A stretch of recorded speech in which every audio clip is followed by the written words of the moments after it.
జై శ్రీమన్నారాయణ. అస్మద్గురుభ్యో నమః. పత్తుడై సర్వస్మాత్ ఈడు వ్యాఖ్యానం అమ్మ నేను చూస్తోంది చూడండి. సర్వస్మాత్ పరన్ ఎన్నార్ முதல் திருவாய்மொழியில் பரன் ஆகையாலே பஜனீயன் என்னார் இரண்டாம் திருவாய்மொழியில் பதியுங்கோள் என்னு பலகாலும் அருளி செய்யா நின்னேரு ఇరు కైముడైవనై ఆనయేరు ఎన్నాల్ అవనాలే ఏరప్పోమో. మొదటి తిరువాయిమొழிలో ఏం చెప్పారు ఆళ్వార్లు? ఉయ్యర్వర ఉయ్యర్నలం అనే తిరువాయిమొழிలో సర్వస్మాత్ పరుడు అని చెప్పారు ఆళ్వార్లు. అంటే సర్వస్మాత్ పరుడు అంటే అందరికంటే గొప్పవాడు అని చెప్పారు ఆళ్వార్లు మొదటి తిరువాయిమొழிలో పెరుమాళని గురించి చెప్తూ.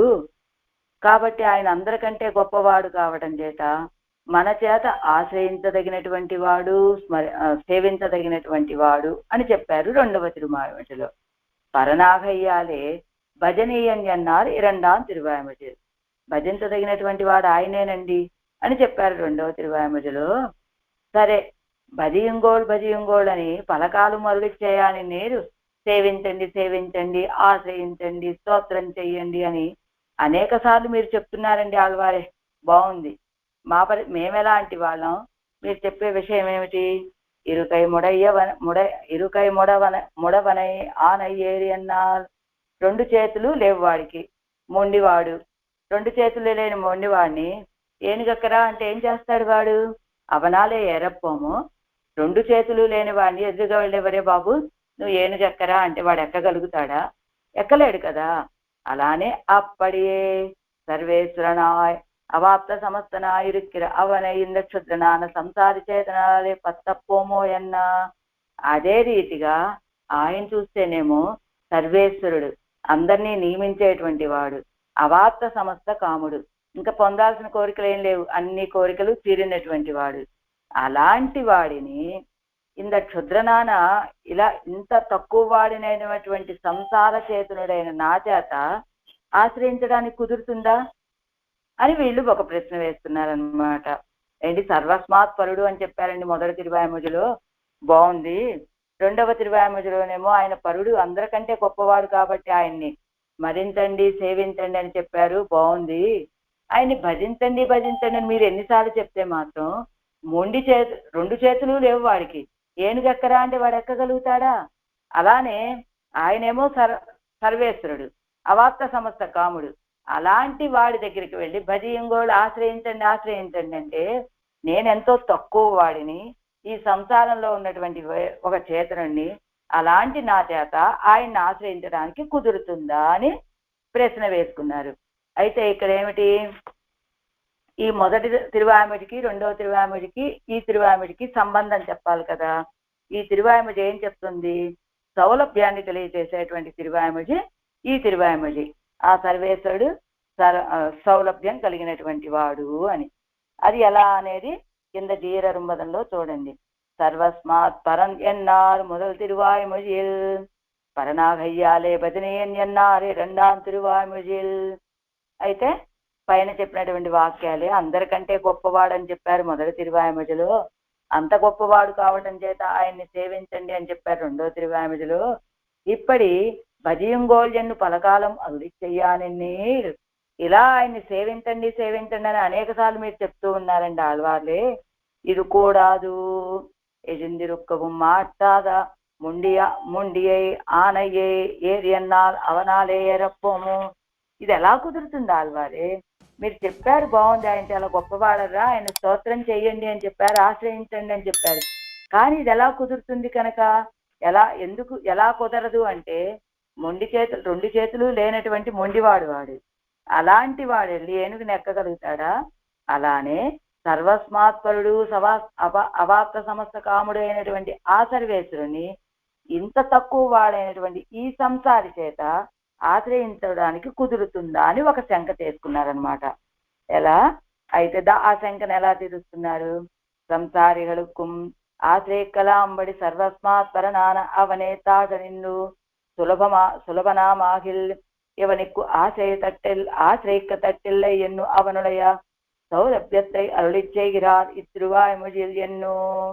ఇదిగో ఆయన సర్వస్మాత్ పరుడే అంటే అందరికంటే గొప్పవాడే, అవాప్త సమస్త కాముడే అయినప్పటికీ ఆయన తనని తాను తగ్గించుకొని సులభుడుగా మన దగ్గరికి వస్తే అప్పుడు ఆశ్రయించడానికి అడ్డేమి లేదు కదా అని ఆయన యొక్క సౌలభ్యాన్ని తెలియజేస్తున్నారు ఈ తిరువాయముజులో అని పూర్వోక్త భజనీయత్వ వ్యవస్థాపకతయా సంగతి ఎన్నపడి పూర్వము చెప్పబడినటువంటి భజనీయత్వం అంటే ఆయన్ని స్తోత్రం చేయండి అనేటువంటి దాన్ని వ్యవస్థాపకతయ స్థిరం చేస్తూ ఈ సంగతిని అనుగ్రహిస్తున్నారు.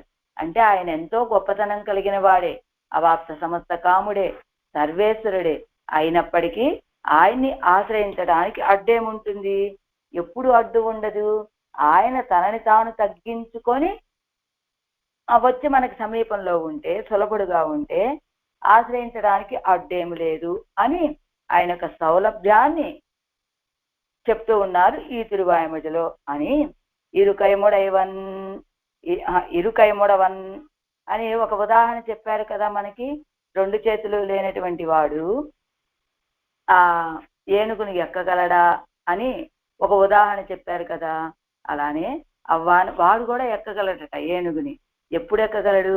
అవ్వానే తానే అవ్విరుగైముడవనుక్కు మేరలాంబడి ఉడవనుక్కుం ఏరలాంబడి పడిందు కొడుక్కుం అందు ఏర తట్టెల్లయ్యే. ఆ వీడికి 2 చేతులు లేవు గాని ఎక్కడానికి పట్టుకొని, కానీ ఆ వేణుగే కిందకి వంగి నిలబడితే అప్పుడు ఎక్కగలుగుతాడు కదా. అలానే ఆ సర్వేశ్వరుడు, సర్వస్మాత్పరుడు, అవాప్త సమస్త కాముడు ఆయన అయినప్పటికీ ఆయన్ని స్తోత్రం చెయ్యొచ్చు. ఎప్పుడు? సులభుడైపోయి మనకు దగ్గరగా వస్తే కనుక.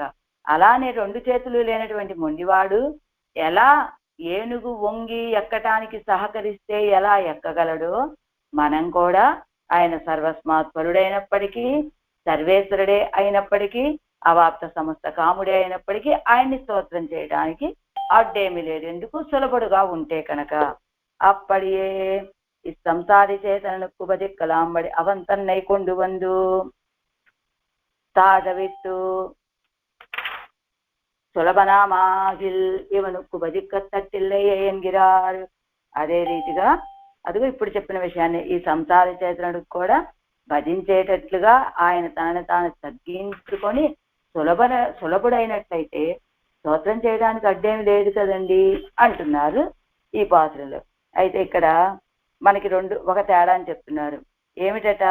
పత్తిలన్ ఈతనం అనేటువంటి వీడుమిని మొత్తంలో ఒక పాత్రంలో ఆశ్రయిస్తాల్ అవన్ అవాప్త సమస్త కామనాన సర్వేశ్వరన్ நமக்கு முகம் கொடுத்து நம்மோடு கலசி இருக்குமో என்கிற శంకయ్యలే అవన్ అప్పటి ఇరుక్కుం అన్నారు. అంటే ఎలా ఉంటాడు ఆయన? పత్తిలన్ ఈసనం అనేటువంటి పాత్రంలో ఏం చెప్పారు? పత్తిలన్ ఈసనం ముత్తవం నిన్ననన్ అని ఆ పాత్రంలో ఆశ్రయిస్తే ఆయన అవాప్త సమస్త కాముడైనటువంటి సర్వేశ్వరుడు అండి. అక్కడ కూడా ఇదే శంక కలిగింది. పత్తిలన్ ఈసనం అనేటువంటి పాత్రంలో మనం ఆశ్రయిస్తామండి. ఆశ్రయించాలి అంటే ఆయన ఎలాంటి వాడు? సర్వేశ్వరుడు, అవాప్త సమస్త కాముడు. అలాంటి ఆయన మనకి ముఖం చూపించి మనతోటి కలిసి ఉంటాడా అనేటువంటి శంక కలిగింది అక్కడ కూడా. ఆ శంకయ్యలే అవన్ అప్పటి ఇరుక్కుమి అన్నారు. ఎలా ఉంటాడు ఆయన? అలానే ఉంటాడండి, సులభుడుగా ఉండి మనతోటి కలిసి ఉంటాడు అని చెప్పారు అక్కడ. ఇక్కడేం చెబుతున్నారు? సర్వేశ్వరన ఇరుక్కిరావనై நாம் ஆசைக்க கூடாது என்கிற శంకయ్యలే అవన్ సులభం ఎన్ను పరిహరిక్కార్ ఎన్ను భేదం. అక్కడ ఆయన మనతోటి కలిసి ఉంటాడా అనేటువంటి శంకని చేశారు అక్కడ. ఇక్కడేం చెబుతున్నారు? ఆయన సర్వేశ్వరుడే అయినప్పటికీ ఆశ్రయించకూడదనే శంక అవసరం లేదండి. ఆయన సులభుడు అని ఆ శంకని పరిహారం చేస్తున్నారట ఇక్కడ. ఇప్పటి సులభనానాల్ எல்லாரும்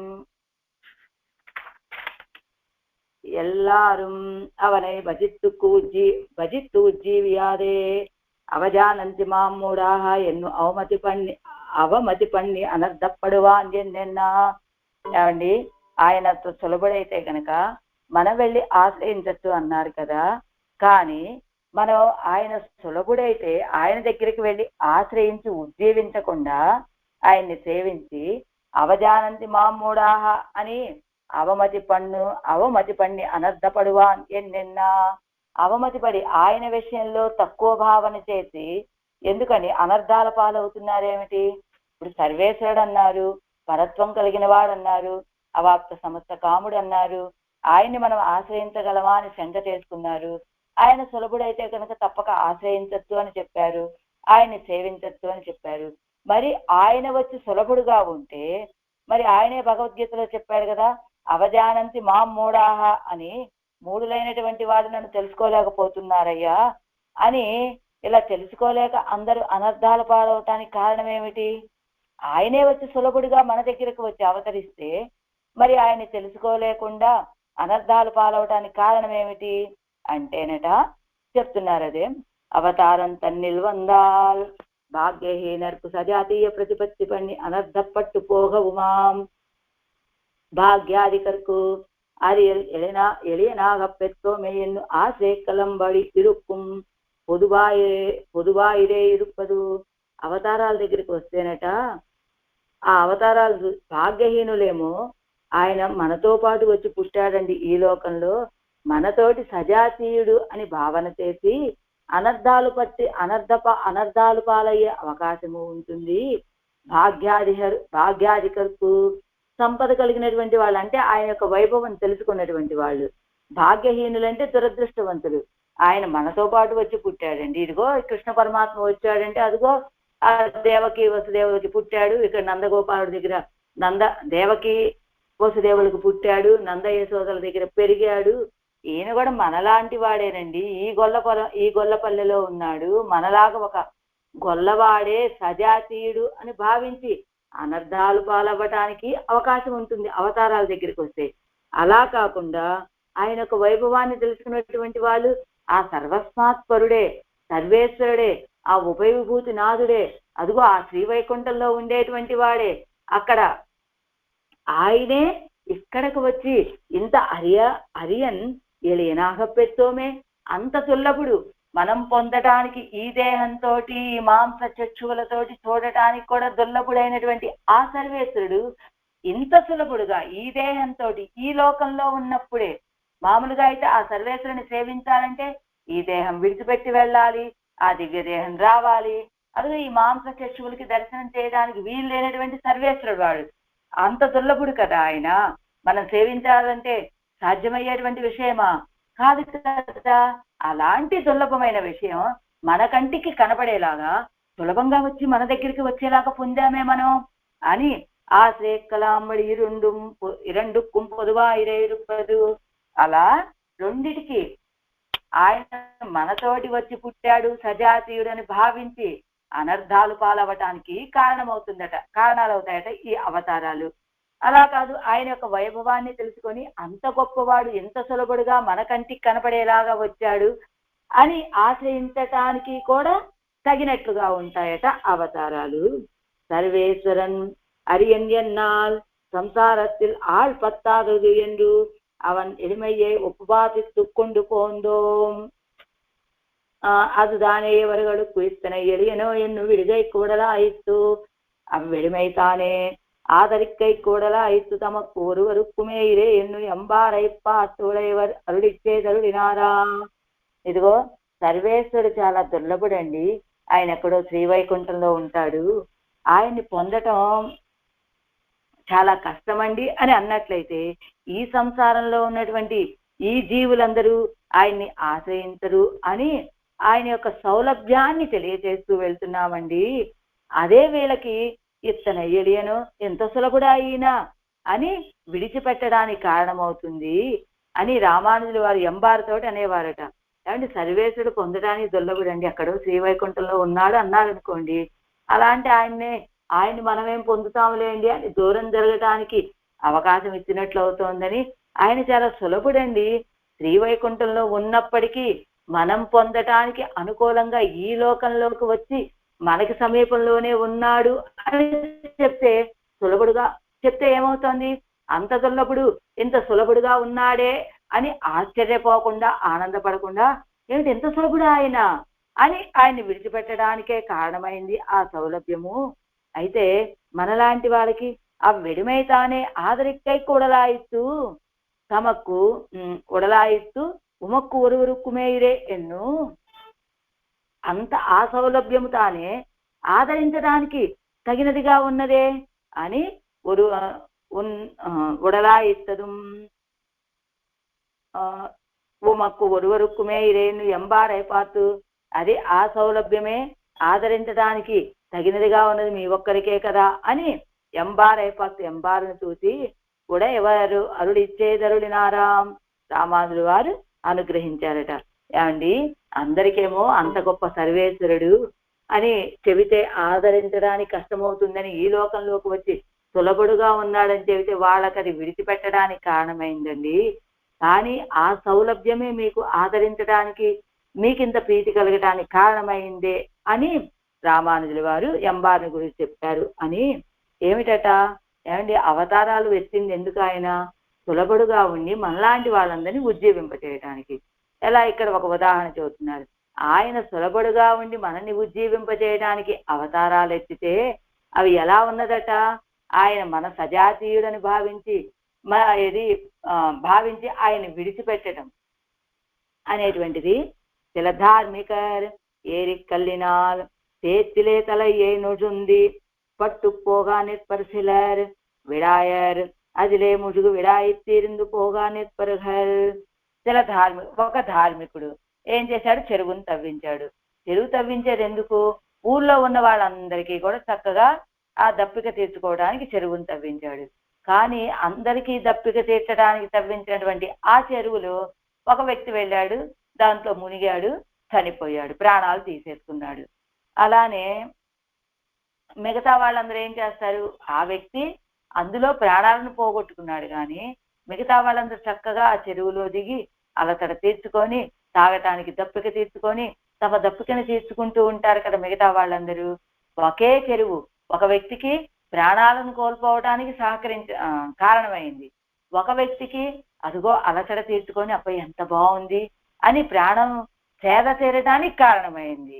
అలానే అవతారాలు కూడా ఎలాంటివంటే, కొంతమందికి ఇంత సులభుడా సర్వేశ్వరుడని నశించిపోవటానికి, అదే భాగ్యహీనులైనటువంటి వాళ్ళకి వాళ్ళ ఉజ్జీవన నశించిపోవడానికి కారణమైంది. అదే సౌలభ్యము అంత గొప్పవాడు ఇంత తక్కువ వాళ్ళమైన మన దగ్గరికి వచ్చి అవతరించాడే, ఇంత సులభుడయ్యాడే అని ఉజ్జీవించడానికి కారణమైంది ఎలా ఆ చెరువు వలె అని. విளக்கையேற்றினால் அதிலே விட்டில் சென்ற சில பதார்த்தங்கள் விழுந்து முடிந்து போம் சிலர் அதின் వడిயிலே జీవియా నిற்பరుగల్. అదే ఇంకొక దాన్ని చూపిస్తున్నారు ఉదాహరణ.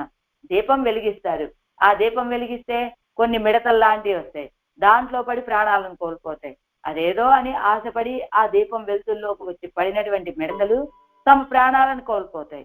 కానీ కొంతమంది ఆ దీపపు కాంతిలో జీవితాన్ని గడుపుతూ ఉంటారు. సిలర్ అది ఒలిలే జీవియా నిற்பరుగల్, దాని కాంతిలో జీవిస్తూ ఉంటారు. అలా వేదనల్ విళక్కిరే ఇవంతాన్. మన సర్వేశ్వరుడు కూడా ఎలాంటి వాడు, వేదనల్ విళం అంటే వేదము చేత తెలియజేయబడేటువంటి విలక్షణమైన దీపం. పైన ఏం చెప్పారు,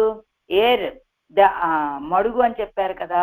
మడుగని సర్వేశ్వరుని ఎలా అంటారు మన ఆళ్వారు కూడా, వాసెత్తడం అని. మరదగ మణిత్తడం ఎన్ను కండుకొల్వదు. ఏరి అంటే ఇక్కడ చెరువు అంటే ఎవరిని చెరువు అన్నారు, సర్వేశ్వరుడు అనే చెరువు.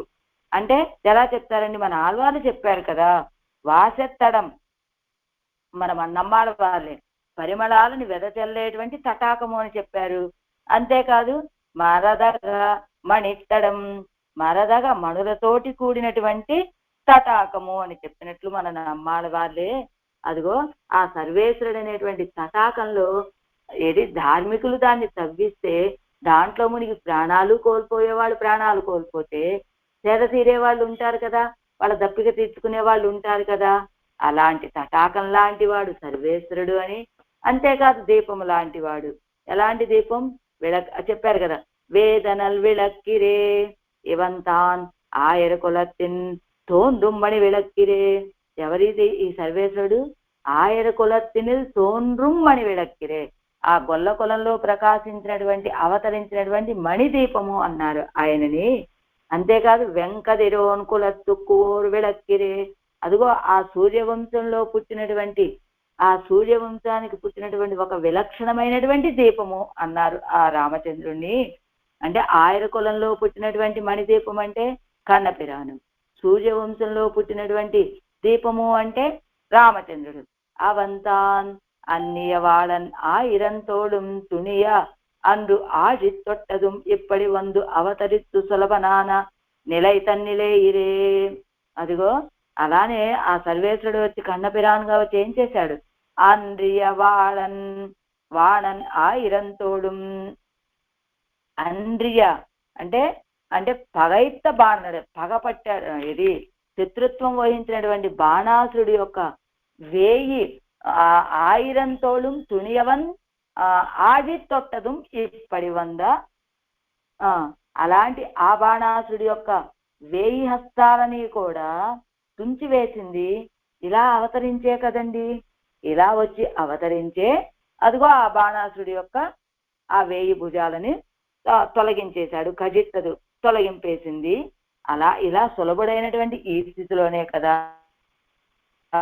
అలానే అప్పటియే శిశుపాలాదిகள் போத்தனா சகட யமட அர்ஜுனாதிகளுக்கு எதிரிட்டு முடியவுமாய் అనుకూలిస్తూ ఉజ్జీవిప్పార్க்கும் ఉజ్జీవికుమాయ్ ఇవం ఆయిత్తు అవతారం తాన్ ఇరుప్పదు.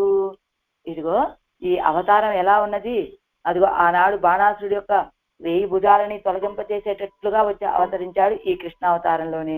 అలానే శిశుపాలుడు మొదలైనటువంటి వాళ్ళు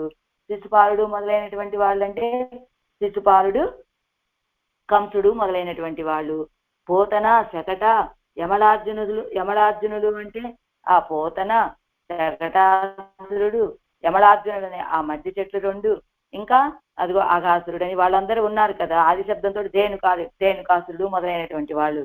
వీళ్ళందరూ ఆయన వచ్చి కన్నపిరానుగా వచ్చి అవతరిస్తే వీళ్ళందరూ ఎదర్తించి నశించిపోయారు. అంతేకాదు అనుకూలిత్తు ఉజ్జీవిప్పార్కు ఉజ్జీవికుమా ఇత్తు అవతారం తాను ఇరుప్పదు. అనుకూలిత్తు అనుకూలుగా ఉండి ఉజ్జీవించేటువంటి వాళ్ళకి అనుకూలంగానే ఉన్నదట.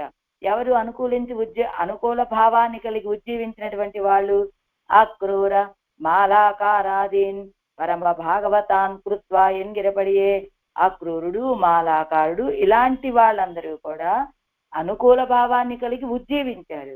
అదిగో శత్రుత్వ భావాన్ని కలిగి ఆ బాణాసురుడు, ఆ శిశుపాలుడు, కంసుడు, పోతన, శకటాసురుడు, యమలార్జునుడు, ధేనుకాసురుడు లాంటి వాళ్ళందరూ నశించిపోయారు.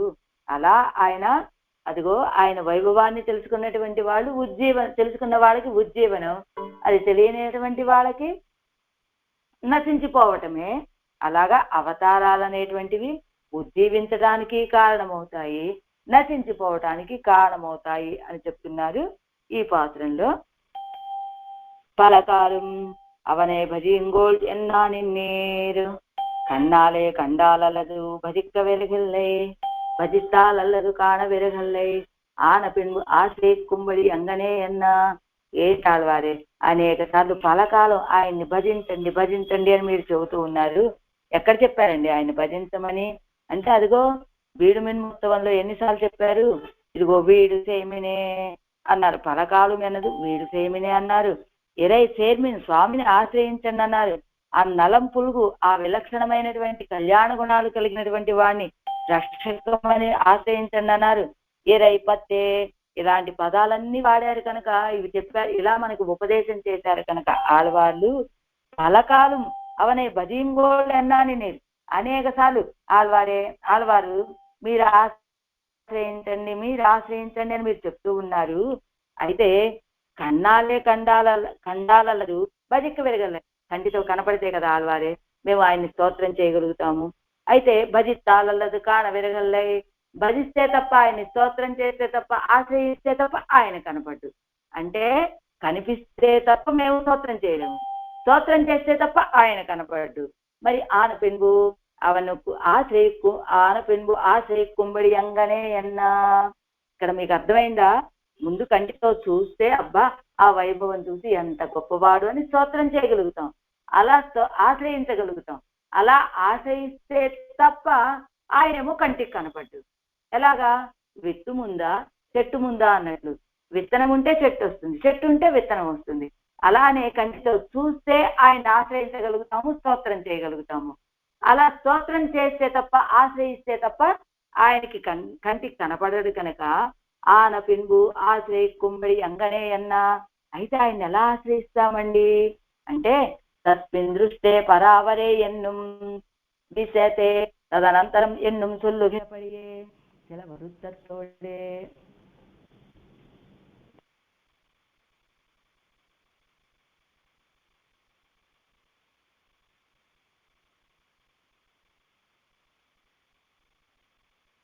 சில வருத்தத்தோடே காட்சியாய் தலை கட்டும் சாதன பக்தியை அன்று இங்கு சொல்லுகிறது.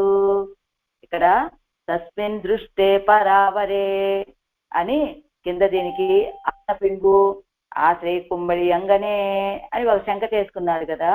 అదే ఎలాగ దాన్ని ఆ శంకను తీరుస్తున్నారు కింద. భజిక్క విరగిల్లై భజనమాగ విరగిల్లై అంటే కన్నాలే అంటే మనస్సుతోటి, మనస్సుతోటి కన్నాల అల్లదు చూస్తే తప్ప.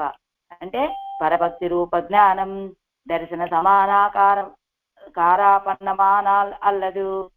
అదే మనస్సుతోటి సేవించడమే ఆయన్ని సేవించడం అంటే ఆ మనస్సుతోటి ఎలాగా దర్శన సమానాకారంగా సేవిస్తే తప్ప ఆయన్ని భజిక్క ఎరగిల్లై ఉపాసనమాగ విరగిల్లై ఆయన ఉపాసన చేయలేమండి. ఆయన విషయంలో భక్తిని చూపించలేము.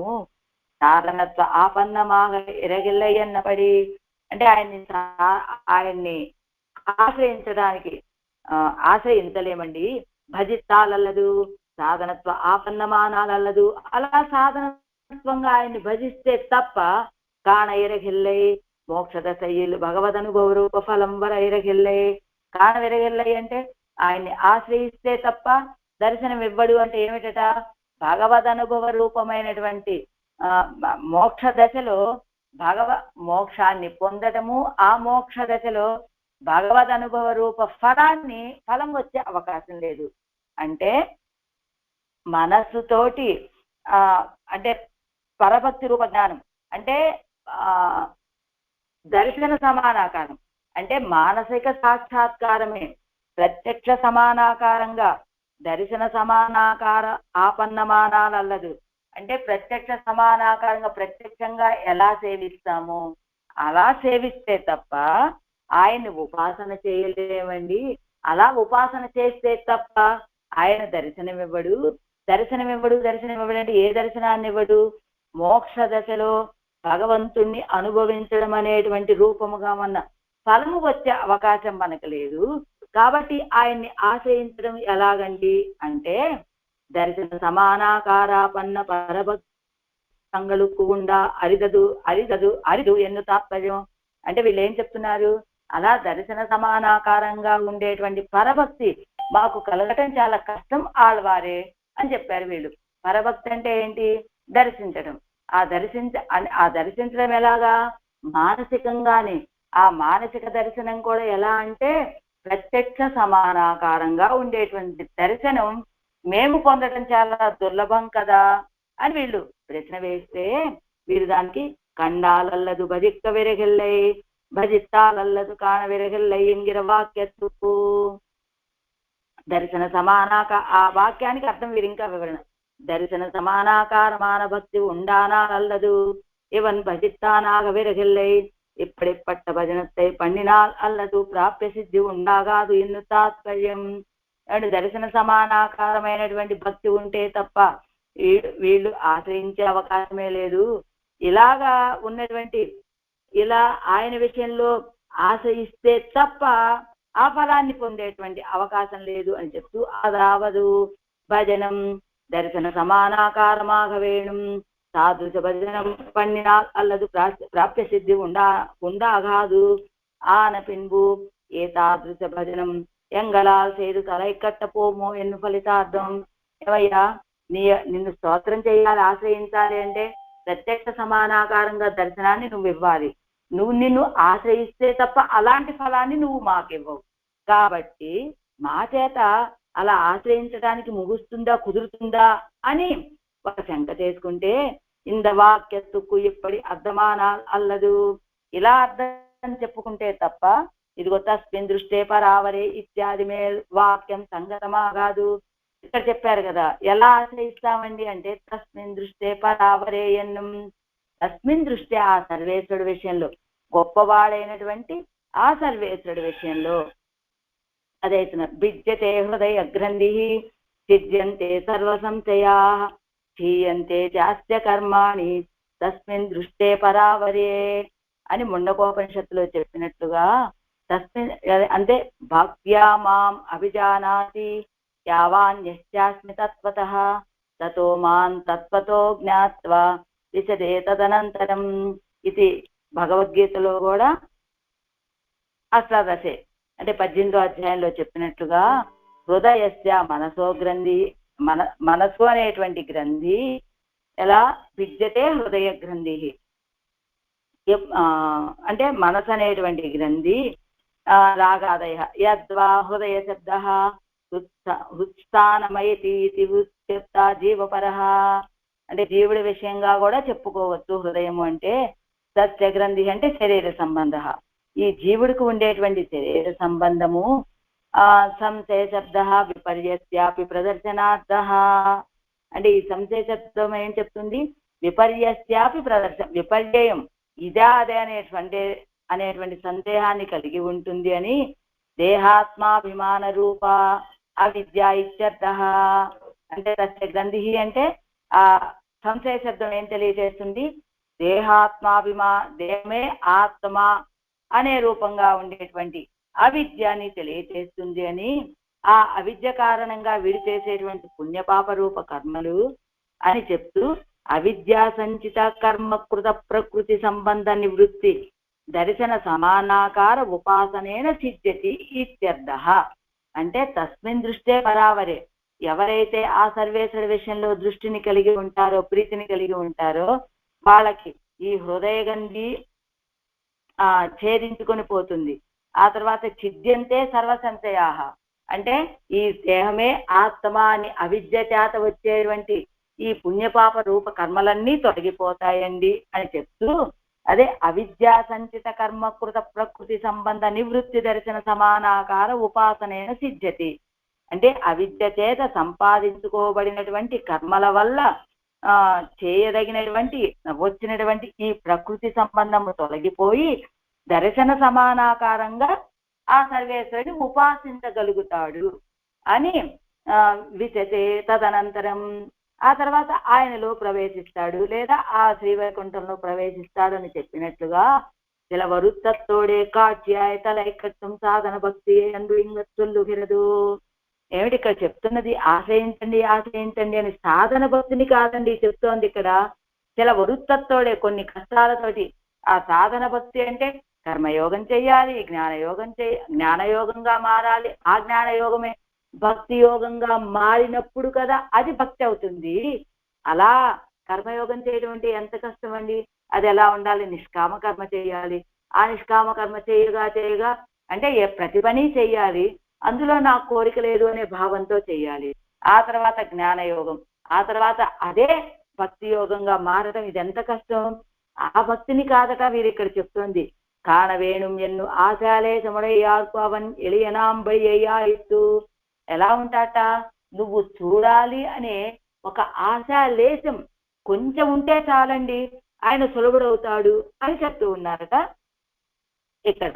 అంటే ఆశాలేశముడయ్యార్కు అంటే ఏ కొంచెం ఆశాలేశం, ఏ కొంచెము ఆశ ఉన్నప్పటికీ కూడా ఆ ఆశతోటే ఆ ఆశ కలిగినటువంటి వాళ్ళకి ఆయన సులభుడుగా ఉంటాడండి.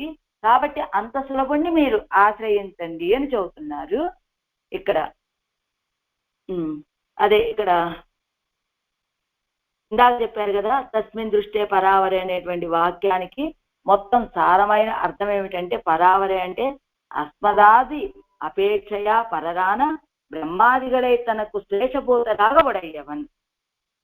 అంటే మనకంటే వేరైన సర్వేశ్వరుడు అస్మదాది అపేక్షయ అంటే మనకంటే పరరాన గొప్పవాళ్ళైనటువంటి బ్రహ్మ మొదలైనటువంటి వాళ్ళని కూడా తనకి దాసులుగా కలిగినటువంటి వాడు అని యావాన్యాదరుపడి గుణత్తై ఉడయనాయురుక్కిరేన్.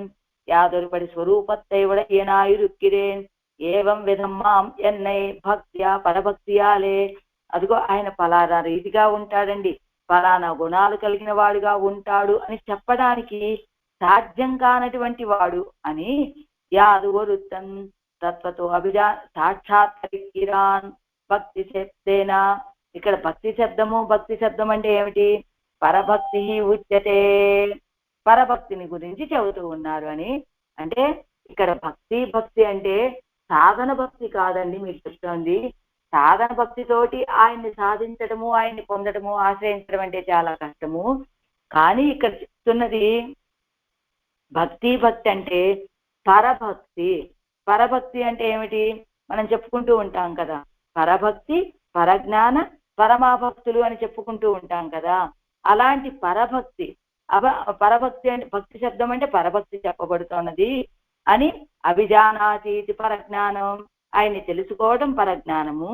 మాం తత్వతో జ్ఞాత్వా సాక్షాత్కార లక్షణ పరజ్ఞానేన మాం తత్వత సాక్షాత్కృత్య. అంటే అంటే సాక్షాత్కార లక్షణ పరజ్ఞానైన ఆయన యొక్క సాక్షాత్కార లక్షణం అనేటువంటి పరజ్ఞానంతో నన్ను ఉన్నవాడిని ఉన్నట్లుగా సాక్షాత్కరించుకొని, అంటే అలా సాక్షాత్కరించుకున్న తర్వాత ఇక్కడ పరభక్తి, పరజ్ఞానము, పరమాభక్తి 3 చెప్తూ ఉన్నారు కదా. పరభక్తి అంటే ఏమిటి? శాస్త్రముఖేన అరింద విషయத்தை இப்போதே కాణ వేణుం ఎన్ను ఇచ్చై. శాస్త్రంలో చెప్పారు సర్వేశ్వరుడు ఎలాంటి వాడు, చాలా సులభుడండి, దయ కలిగినటువంటి వాడండి, ఇది కరుణా స్వభావం కలిగినటువంటి వాడు అని శాస్త్రంలో చెప్పబడినటువంటి సర్వేశ్వరుడు ఎవరైతే ఉన్నారో అలాంటి సర్వేశ్వరుని ఇప్పుడే చూడాలి అనేటువంటి ఇచ్చ ఏదైతే ఉంటుందో అది పరభక్తి. పరజ్ఞానము అంటే ప్రత్యక్ష సమానాకార మానసానుభవం. మానసానుభవమే అది ప్రత్యక్ష సమానాకారంగా ఉండేటువంటి మానసానుభవం. పరమభక్తి యావదు విశ్లేష అసహత్వం, ఆయన విడిచి ఒక్క క్షణం కూడా సహించి ఉండలేనటువంటి స్థితి అది. అలాంటి పరభక్తి అండి ఇక్కడ చెప్పబడుతుంది. కాబట్టి మీరేదో భక్తి కలిగినటువంటి భక్తితో భజనలో అనేక సార్లు ఆయన్ని భజించండి అంటే, ఆయన్ని ఆశ్రయించండి, భక్తి కలిగిన వాళ్ళుగా ఉండండి అంటే సాధన భక్తి చెప్పటం లేదండి.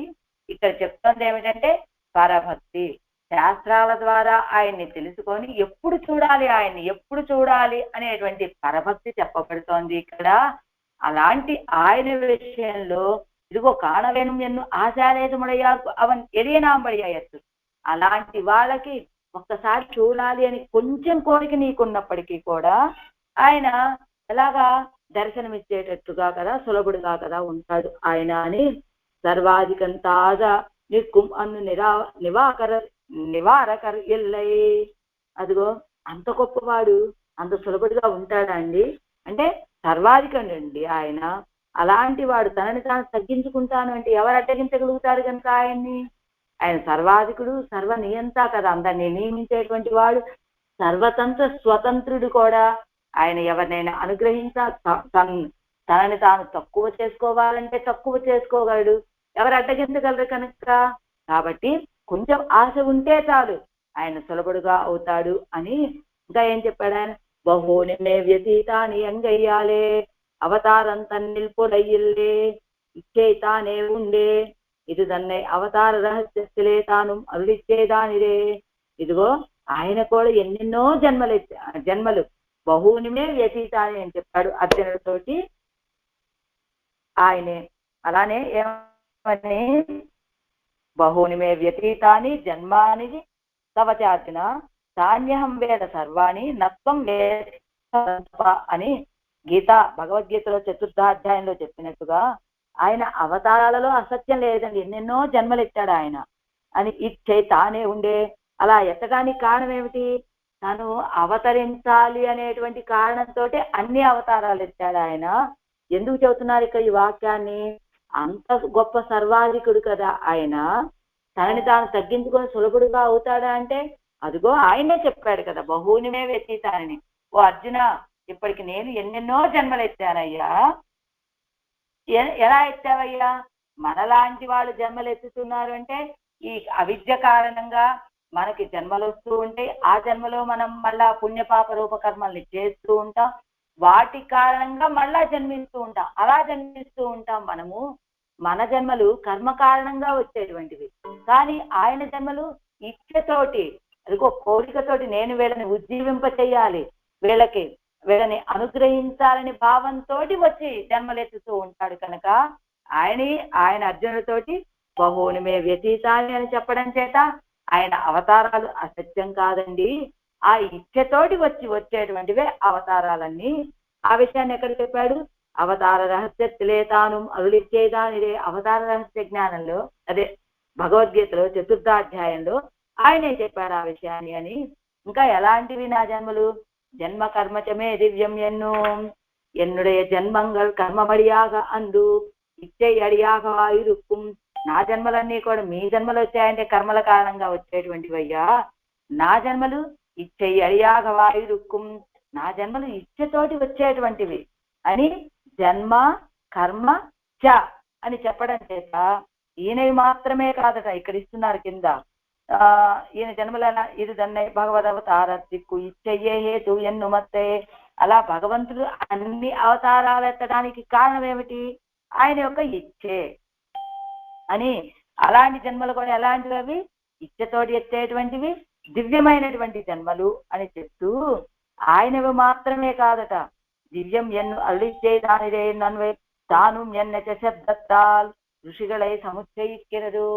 అదిగో ఆయన యొక్క జన్మలు ఎలాంటివి? దివ్యమైనటువంటివి, తన ఇచ్చతోటి తాను వచ్చేటువంటివి. అలానే తనవి మాత్రమే కాదు, ఋషిಗಳ జన్మ కర్మచ అని చెప్పారు కదా చకారంతో. ఆ భగవంతుడివి మాత్రమే కాదండి, ఆ సర్వేశ్వరులాగానే అక్కడ ఉన్నటువంటి నిత్యసూరులు కూడా, అనంతుడు గరుడు ఇలాంటి వాళ్ళు కూడా వచ్చి అవతరిస్తూ ఉంటారు కదా, వాళ్ళవి కూడా నాలాగా దివ్యమైనటువంటి జన్మలే అని చెబుతూ ఉన్నాడు ఇక్కడ. జన్మ కర్మచ అనేటువంటి చ అనేటువంటి పదంతో నా జన్మలు ఎలా దివ్యమైనటువంటివో, నేను ఎలాగా కర్మల కారణంగా జన్మించేటువంటి వాడని కాదు, నా యొక్క ఇచ్చతోటి జన్మిస్తూ ఉంటానో అలానే ఆ నిత్యసూరులు కూడా అలానే కర్మల కారణంగా జన్మలెట్టేటువంటి వాళ్ళు కాదు, వాళ్ళ యొక్క జన్మలు కూడా దివ్యమే అని తానే చెప్పినట్టుగా నాం పిరవానికచ్చే పిరవామయ్యం కిడక్కుం సాధన నిలయిలే మేన్మయ్యం కిడక్కుం. నాం పిరవానికచ్చేదే నేను పుట్టినవాడిగా ఉండే పిరవామయ్యం కిడక్కుం పుట్టకుండా ఉండటం కూడా లభిస్తుందట. అంటే ఏమిటట? నాన్ పిరవామయ్యం కిడక్కుం, నేను పుడతాను కానీ పుట్టినవాడిగా ఉండను. ఎట్లా అంటే ఇక్కడ ఇస్తున్నారు కింద ఆ పదానికి అర్థం.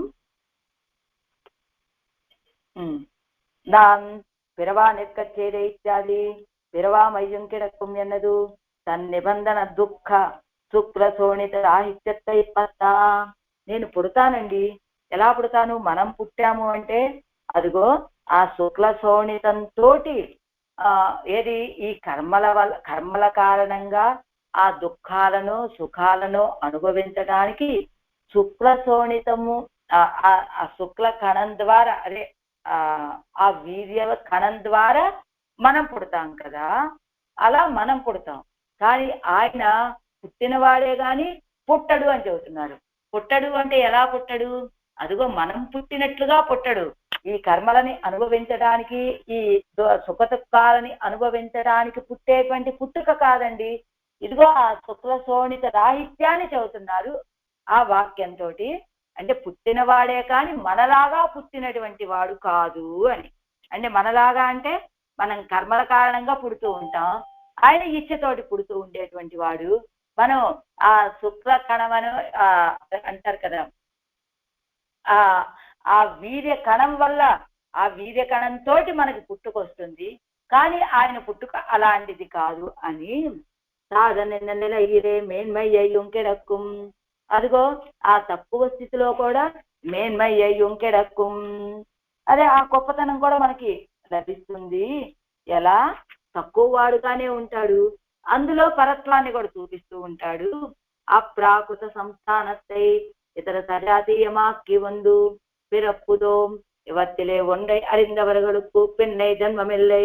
நானும் பிறந்து அவர்களும் பிறக்க வேணுமோ ஈரிரை உண்டோ என்னும் அவன் சதுர்த்த அத்தியாயத்திலே அருளி செய்த படிகளை உபஜீவித்துக் கொண்டு ராமகிருஷ்ணாதி அவதாரங்களை பண்ணிக்கொண்டு சுலபனாம் ஆன பின்பு ஆசேனம் கூடும் ఆశ్రయింగోల్ ఎన్గిరారు. అదిగో ఇతర అప్రాకృత సంస్థానத்தை అప్రాకృత దివ్యమంగళ విగ్రహాన్ని ఇతరులతోటి సజాతీయంగా వచ్చి పిరప్పుదోం పుట్టాము అని ఇవత్తిలే ఉన్నాయి అరిందవరగలకు. అదిగో ఆ కన్నపిరాను వచ్చి అవతరించాడు. ఎక్కడ ఉండేటువంటి వాడు? ఆ శ్రీవైకుంఠంలో ఉండేటువంటి వాడు, అప్రాకృత దివ్య తిరుమేని కలిగినటువంటి వాడు. అలాంటి వాడు ఇతర మనతోటి సజాతీయుడిగా వచ్చి అవతరించాడు అని తెలుసుకున్నటువంటి వాళ్ళకి పెన్నై జన్మమిల్లై, మళ్ళా జన్మించాల్సిన అవసరం లేదండి. నాను పిరందు అవరగలు పిరక్క వేణుమో, నేను పుట్టి మళ్ళా వాళ్ళు ఇంకా జన్మించాలా? నేను పుట్టిన తర్వాత నా వైభవాన్ని అదిగో ఆ ప్రాకృత దివ్యమంగళ విగ్రహంతో ఇక్కడ వచ్చి అవతరించాడు అని ఎవరైతే తెలుసుకుంటారు, నేను పుట్టాను కదా, నా పుట్టికను ఎవరైతే తెలుసుకుంటారో అవరగలు పిరక్క వేణుము, వాళ్ళు ఇంకా పుట్టారా ఏమిటి? ఈ రిరై ఉండో ఎన్నో, ఇద్దరు స్వాములు అవసరమా? ఇద్దరు ప్రభువులు ఉంటారా అని అవన్ చతుర్థాధ్యాయத்திலே అరుళి చేద పరిగలై ఉపజీవిస్తుకొండు, ఆయన చతుర్థాధ్యాయంలో చెప్పినటువంటి ఆ విషయాలను ఉపజీవిస్తుకొండు భావించుకుంటూ ఎలా ఆయన పుట్టాడు, ఎలా ఆ అప్రాకృత దివ్యమంగళ విగ్రహంతో ఇక్కడికి వచ్చి అవతరించాడు, ఆ సర్వేశ్వరుడే వచ్చి ఇక్కడ అవతరించాడు అని ఎవరైతే తెలుసుకుంటారో వాళ్ళకి మళ్ళా జన్మించవలసినటువంటి అవసరం ఉండదు అని భావించి రామకృష్ణాది అవతారంగళై పన్నికొండు సులభనాం ఆన పిన్బు ఆశ్రయణం కూడుం ఆశ్రయంగోల్ ఎన్గిరార్. అలాంటి వాడు అదిగో రామకృష్ణాది అవతారాలు వచ్చి చేశాడయ్యా, సులభుడుగా ఉన్నాడు ఇప్పుడు మనకి ఆన పిన్బు. కాబట్టి ఆశ్రయణం కూడుం, ఆయన ఆశ్రయించడానికి వీలవుతుంది. ఆశ్రయంగోల్ ఎన్గిరార్, ఆశ్రయించండర్రా అని చెబుతున్నారు. ఆయన రామకృష్ణాది అవతారాల ద్వారా సులభుడుగా వచ్చి ఇక్కడ అవతరించాడయ్యా, కాబట్టి ఆయన్ని ఆశ్రయించండి అని చెబుతున్నారు ఆళ్వారు ఈ పాత్రలో. అవతారంగళై మున్నోట్టుకొండు అవతారంగళిലും நீர்மைக்கு எல்லையான கிருஷ்ணாவதாரத்திலே இருந்து அதுதன்னிலும் பரத்வத்தோடு ஒக்க சொல்லலான நிலைகளை கழித்து நவநேத சௌரிய நகர க்ஷோபத்திலே அகப்பட்டு இளமணம் பாய்ந்து எத்திரம் என்னும் மோகித்து கிடக்கிறார்.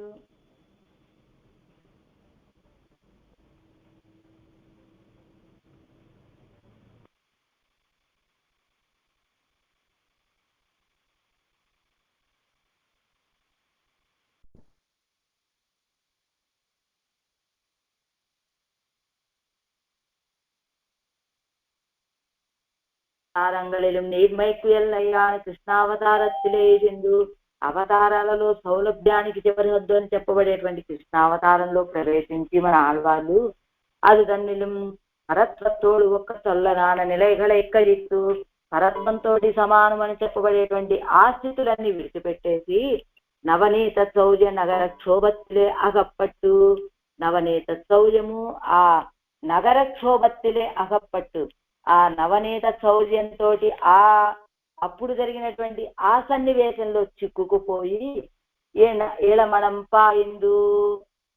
పాయిందు ఆరా అంటే ఆర్ధ హృదయంతో ఈడుపడిపోయి ఎత్తిరం ఎన్ను మోహిత్తు కిడక్కిరా, ఎత్తిరం ఏమి ఆశ్చర్యం అని మోహపడిపోతూ ఉన్నారట ఆళ్వాళ్ళు ఈ తిరువాయిమడిలో. పరత్వத்தை అనుసంధిస్తారు, తెలిందిరిందు పరోపదేశం పన్నినార్, సౌలభ్యத்தை అనుసంధిస్తారు, ఎత్తిరం ఎన్ను మోహిత్తు కిడక్కిరార్. పరత్వాన్ని భావించారు ఆళ్వాళ్ళు, చక్కగా తేట తెలివి కలిగి ఉండి రెండవ తిరువాయిమడిలోకి వచ్చి పరోపదేశం చేశారు. కానీ ఈ తిరువాయిమడిలో సౌలభ్యాన్ని అనుసంధానం చేసుకున్నారు. ఇచ్చిరం ఏమి ఆశ్చర్యం అండి, ఎక్కడున్నటువంటి ఆ సర్వేశ్వరుడు ఎక్కడికి వచ్చాడు, ఎలా వచ్చాడు, వీళ్ళలో ఎలా కలిసిపోయాడు, అదిగో ఆ నవనీత శౌర్యం ఏమిటి, ఆ ఒక యశోదా పిరాటి ఒక స్త్రీ ఒక గొల్ల వనిత చేతిలో కట్టబడటం ఏమిటి అని ఎత్తిరం ఏమి ఆశ్చర్యం, ఎంత సౌలభ్యము అని మోహపడిపోతూ ఉన్నారట ఆళ్వాళ్ళు ఈ తిరువాయిమడిలో. పరత్వాన్ని అనుసంధానం చేశారు ఉయర్వర్లు, బానే ఉన్నారు. ఉండి 2వ తిరువాయిమడి వీడు మిన్ముత్తము అని ఉపదేశం చేశారు మనకి. పరత్వాన్ని అనుసంధానం చేసినప్పుడు ఆళ్వాళ్ళు మంచి తెలివి కలిగే ఉన్నారండి. కానీ ఆయన యొక్క సౌలభ్యాన్ని అనుసంధానం చేసినటువంటి ఆళ్వాళ్ళే ఇస్తిరం ఏమి ఆశ్చర్యము అని మోహపడిపోతూ ఉన్నారు ఈ తిరువాయిమడిలో ఆళ్వాళ్ళు అని చెప్తున్నారు. ఇది అవతారిక. రేపు మనం పాసురాన్ని తర్వాత విషయాన్ని చూసుకుందాం.